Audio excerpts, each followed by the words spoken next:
the most important thing that anyone can do, diabetic or not, is going to be exercise. But if the question is, what's the most important thing I could be doing to protect my back and joints into the future? It's definitely going to be the right kinds of exercise. And if you said, well, what's the second most important thing? That would definitely be exercise.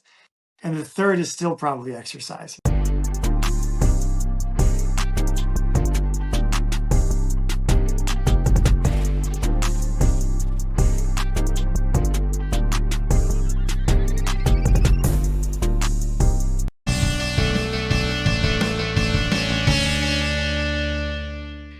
So it sounds like, obviously, as you said, exercise is probably the most important factor here that you discussed.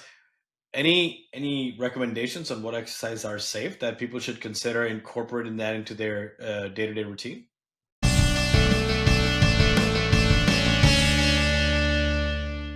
Yeah, sure. So if I was just designing a program designed to keep someone strong and durable and healthy into the future, it would probably look something like Pilates, where you're doing a lot of core strengthening and flexibility, mixed with maybe some weight training and also like running on an elliptical machine. Okay. Elliptical because it's weight bearing, so it's good for your bones, but it's not impact, so there's not as much grinding. Um, with that said, as we were talking about before, the best exercise program is going to be one that you'll actually do. So Absolutely. you want to balance that, right? So ideally you're going to pick things. And swimming is great. Ideally, you're going to pick things that aren't going to be so difficult on the body in terms of like grinding. If someone came and said, I want to do jujitsu, is that good for my spine? The answer is no, no, no, definitely it's not good for your spine. But like I did jujitsu for a while, and I think it's a great exercise. I think it's great for you, but it's a balance, right? So Yeah. is that, if you're doing it because you just want to be strong and durable, that's not what you're going to choose, right? Mm.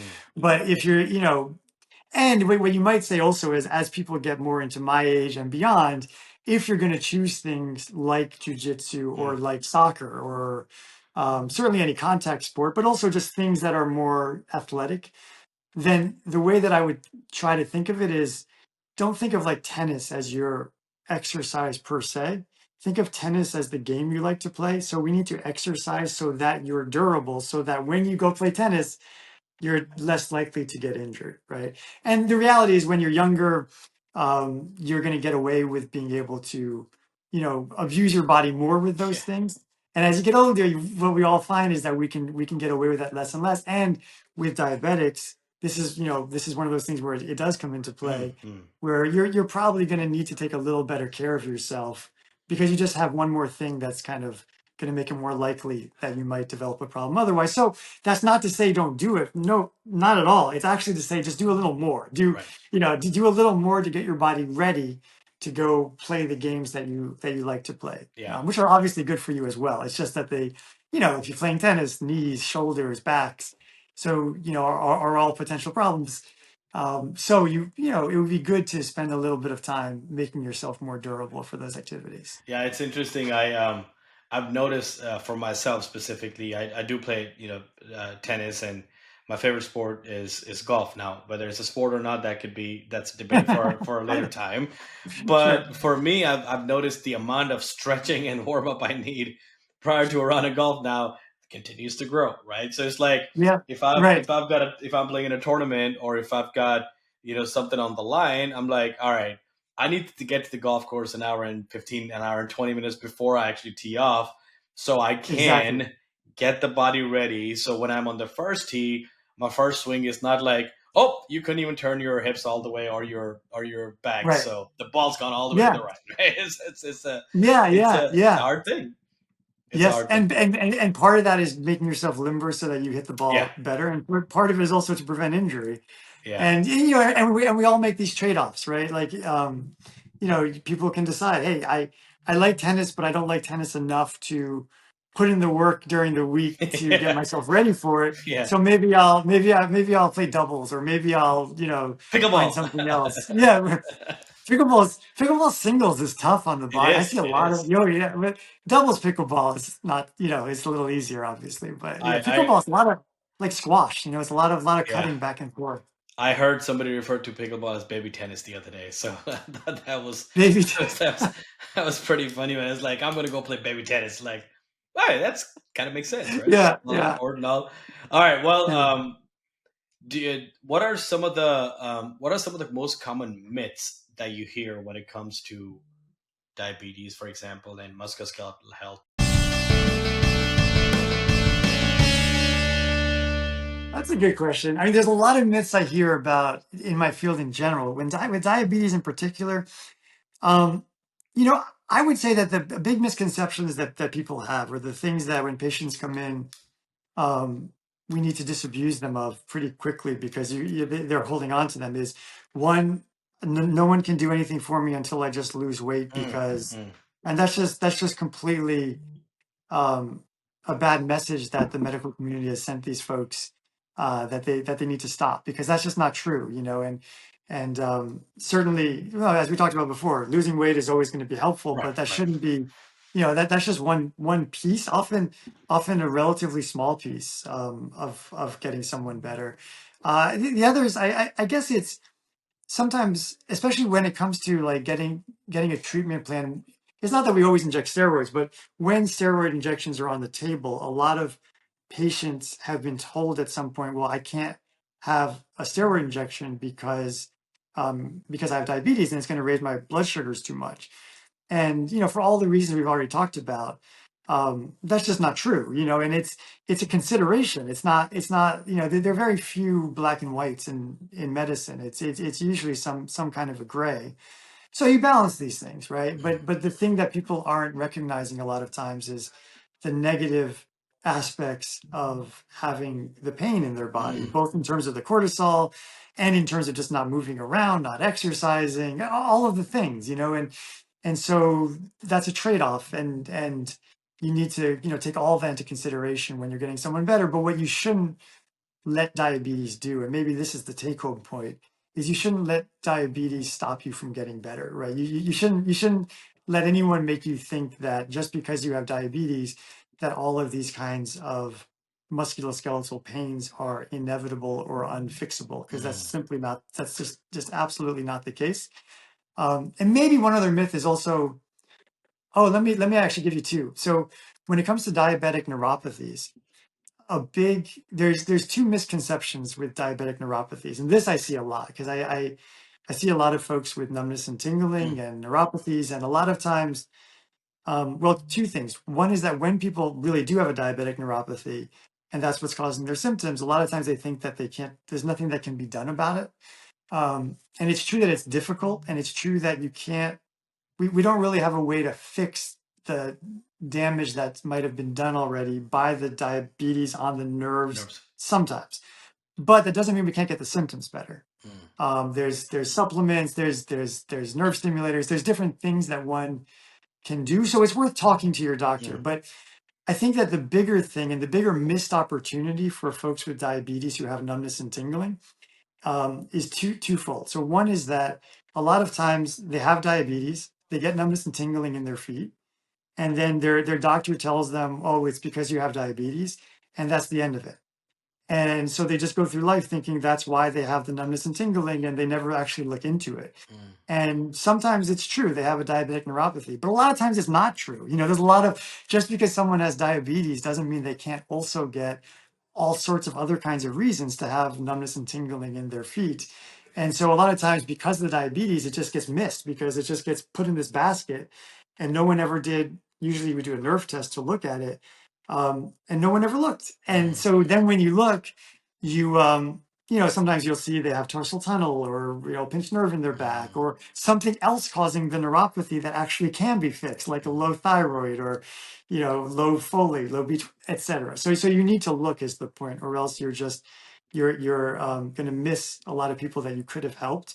And then on top of that, some people who have had nerve tests and they've been properly diagnosed with diabetic neuropathy, but I give it air quotes because when I say that, what they've done is they've looked at, and someone got a nerve test, they mm, started the nerve test, they saw the neuropathy, and then they stopped.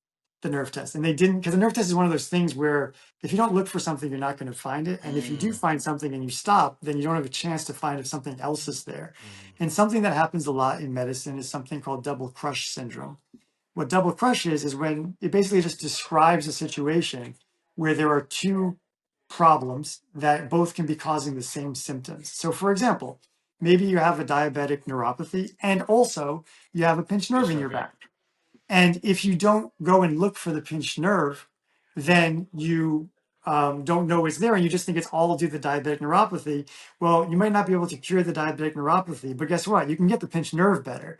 So a lot of folks that I've seen in the last few years, partly because I've done some videos on YouTube that I've gotten a lot of views. And so people come in asking about this. And what happens is just this situation, they have a diabetic neuropathy, no one ever looked for anything Right. else.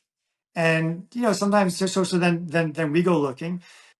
And look, sometimes you don't find anything else, right? It's not always that there's a double crush, but sometimes you do. And the Mm, nice thing about finding the other problem is that most of the other problems you can often get better.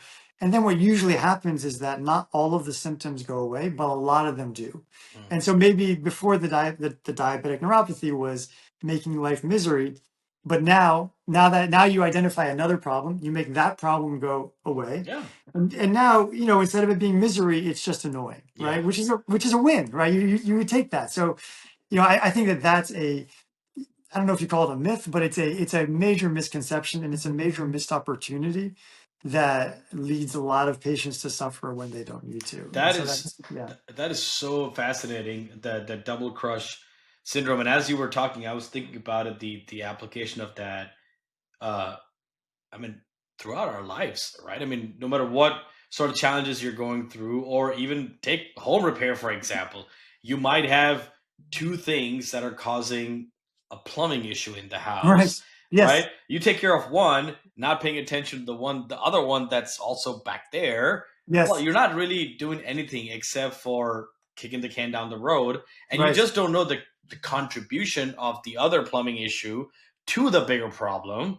And you've Exactly. got to be able, that's a I got to look into this because that's a very fascinating. I think there's a lot of application to that Yeah, one hundred terminology in percent. in real life.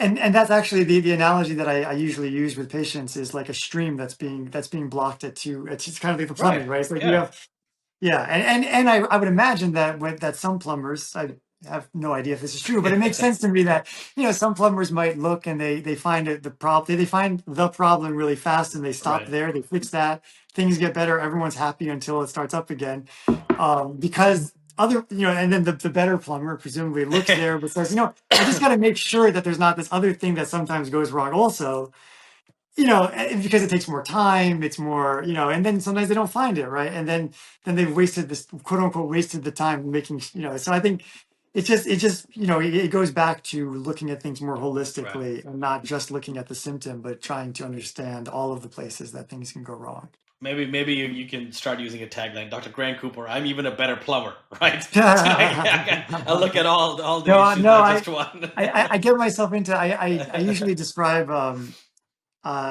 doing a nerve test is like checking the wires in the wall. But I've had a Mm. few patients that are electricians who I was telling them this about the nerve test, and they're like, that's not how we check wires. I'm like, okay, yeah, well, to the lay person, it makes sense that that's how you might check a wire. Exactly So, right. I'm gonna stay in my lane. I get the point, right, right? right, Kind of right, deal, right, right? right, right. Well, Dr. Cooper, this has been fascinating, and I loved our discussion, and I know we'll have plenty more. And thank you so much for sharing, the tips, the pointers. Before you go, tell our audience how they can find you, where they can look for you, how can they follow you. Oh, I should have thought of that before. Well, our website is princetonsjc.com. That's our practice website.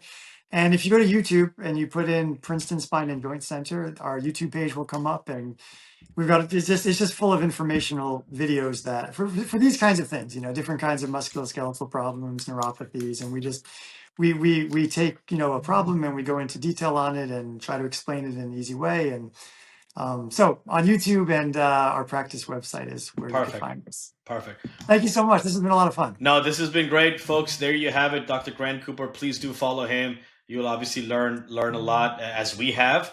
And once again, this is my name is Sandeep. I'm the co-founder of Heald, and if you're interested in Heald, please do visit our website at iheald.com, and we look forward to talking to you on the next episode. Thank you.